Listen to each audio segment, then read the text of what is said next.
देखते हैं। अब भाई ये भी काफी पॉपुलर फंक्शन है भाई, प्रीवियस ईयर में कई बार आ रखा है इस तरीके के ई की पावर मॉड एक्स वाला फंक्शन, एक्स मॉड एक्स वाला फंक्शन। इस फंक्शन का एनालिसिस कई बार आ रखा है, बहुत डिटेल में डिस्कस कर रखे हैं इस तरीके के फंक्शन का डिफरेंशियबिलिटी, कंटिन्यूटी और बाकी जो भी इंक्रीजिंग डिक्रीजिंग नेचर है ग्राफ की बात कई बार कर रखी है। ठीक है, तो सबसे पहले जैसे ही mod, fractional part, greatest integer ये सारे फंक्शन आते हैं, सबसे पहले फंक्शन डिफाइन करो। सबसे पहले फंक्शन का पीस वाइज डेफिनेशन लिखो। ठीक है, पीस वाइज डेफिनेशन का मतलब क्या, मॉड है तो मॉड को डिफाइन करो।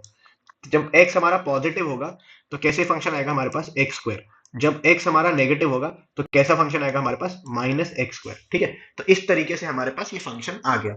पॉजिटिव x के लिए क्या है, पैराबोला एक्स स्क्वायर है, और नेगेटिव x के लिए क्या है, माइनस एक्स स्क्वायर है। तो हम अगर इस फंक्शन के ग्राफ की बात करें ना, इस फंक्शन की अगर मैं ग्राफ की बात करूं तो x जीरो से बड़े पर ये फंक्शन ऐसा है, और x जीरो से छोटे पर ये फंक्शन ऐसा है। तो हल्का सा क्यूबिक जैसा, बट एग्जैक्ट सेम क्यूबिक नहीं है। यहां पर ग्राफ स्मूथ है, बिल्कुल पैराबोला जैसा। ठीक है, जीरो पर। तो ये हमें ध्यान रखना है। ये वाली ब्रांच हमारे पास एक्स स्क्वायर वाली है, और ये वाली ब्रांच हमारे पास क्या है, माइनस एक्स स्क्वायर वाली है। ठीक है, अच्छा अब देखते हैं भाई, हमसे क्या बोल रखा है, लिमिट एक्स टेंडिंग टू -1। हमें बोल रखा है limit x tending -1 f x. ठीक है, तो फिर से वही सेम चीज है, ब्रांच देखो भाई, -1 अगर हमारा एक्स का वैल्यू है तो नेगेटिव के लिए कौन सा ब्रांच आएगा, नेगेटिव वाले के लिए ये वाला ब्रांच आएगा क्या, ये वाला ब्रांच आएगा क्या नेगेटिव वाले के लिए, माइनस एक्स स्क्वायर। तो यहां पे क्या आएगा, minus x square. Limit put कर दो, कोई इनडिटर्मिनेट फॉर्म यहां बन नहीं रहा है तो आप आराम से पुट कर दो। -1 आपको आंसर दिख गया क्या, ए ऑप्शन करेक्ट दिख गया क्या। ठीक है, ए ऑप्शन हमसे कि इस फंक्शन का बताना है area bounded by the curve.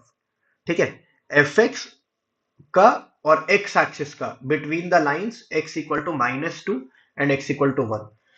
तो फिर से अब यहां पे ना हमको इंटीग्रेशन का यूज करना पड़ेगा। बाकी ग्राफ से तो आपको आइडिया लग ही गया है भाई। अगर मैं इस फंक्शन के ग्राफ की बात करूं तो ग्राफ का तो आइडिया आपको लग ही गया है कि इस फंक्शन का ग्राफ कैसा है, ऐसा, और यहां से फिर क्या है, ऐसा। तो ये क्या है, हमारे पास एक्स स्क्वायर वाला ब्रांच है, और ये हमारे पास माइनस एक्स स्क्वायर वाला ब्रांच है।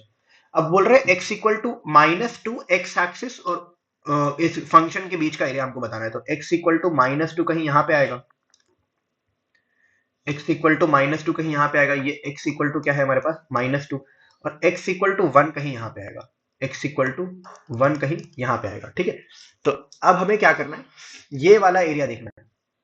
अपन को क्या करना है, कलर चेंज करता हूं फिर दिखाता हूं, मतलब हमको क्या करना है, हमको ये वाला एरिया देखना है, ये वाला एरिया, फंक्शन का ग्राफ, एक्स एक्सिस और ये लाइन जो तीनों से बाउंडेड हो, एक्स एक्सिस फंक्शन के ग्राफ और इस लाइन से, यहां पे क्या कौन सा एरिया आएगा, ये वाला फंक्शन का ग्राफ, एक्स एक्सिस और तीनों से बाउंडेड एरिया जो है उसकी हमें बात करनी है।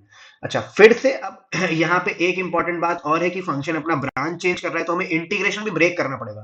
तो सबसे पहले हमारा इंटीग्रेशन जो लिखा जाएगा इसमें, वो कैसे लिखा जाएगा, सबसे पहले हमारा इंटीग्रेशन लिखा जाएगा 0 से -2, क्योंकि 0 से -2 हमारे पास फंक्शन का कौन सा ब्रांच है, माइनस एक्स स्क्वायर वाला ब्रांच है।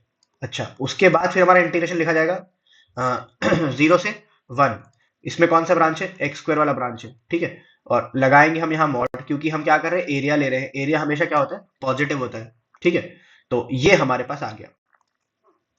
अच्छा अब उसके बाद सिंपल है भाई, इंटीग्रेट कर दो हाथों हाथ, माइनस बाहर निकाल लो, यहां से एक्स स्क्वायर का इंटीग्रेशन कितना हो जाएगा, x³ बाय 3, और फिर उसके बाद हम 0 से -2 इसमें लिमिट ले लेंगे। इतना तो आपने सब बचपन में ही पढ़ रखा होगा, फिजिक्स में ही इतना इंटीग्रेशन तो सिखा देते हो, मैथ्स में तो जरूरत ही नहीं पड़ती है भाई इतना इंटीग्रेशन करने की।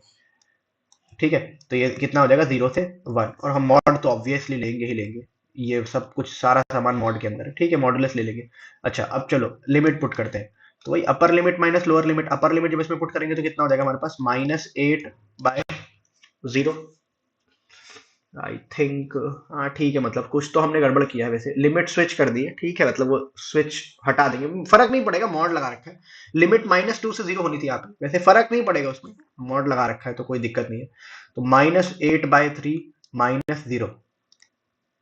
ठीक है, ये आ गया, प्लस यहाँ से 0 से 1 अगर हम देखेंगे तो यहाँ पर हमारे पास क्या आ जाएगा, अपर लिमिट कितना हो जाएगा, 1/3 -0/3। ठीक है, तो ये कितना हो जाएगा हमारे पास 8/3, अगेन मॉड ले लेंगे, यहाँ भी मॉड ले लेंगे, इंश्योर करेंगे कोई नेगेटिव वैल्यू आ ना जाए, एरिया का वैल्यू खराब ना कर दे।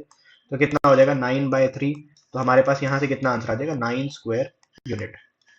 ठीक है, तो ये इसका एरिया हमारे पास आ गया है। तो कौन सा ऑप्शन है? डी ऑप्शन करेक्ट है इसमें।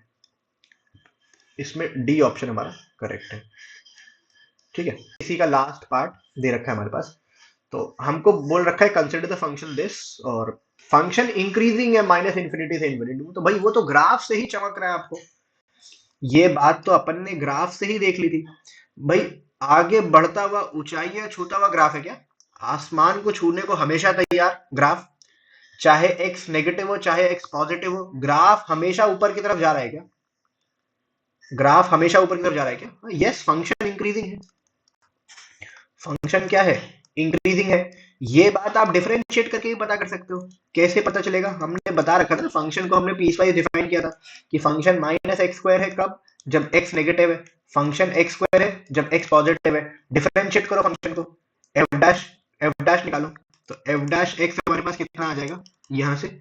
-2x, एक्स जब नेगेटिव है, 2x जब एक्स पॉजिटिव है। हाँ भाई, जब एक्स नेगेटिव है तो हमारे पास फंक्शन क्या है? फंक्शन का डिफरेंशिएशन क्या है? -2x। पुट करेंगे कोई भी नेगेटिव वैल्यू, ये हमेशा पॉजिटिव रहने वाला है क्या?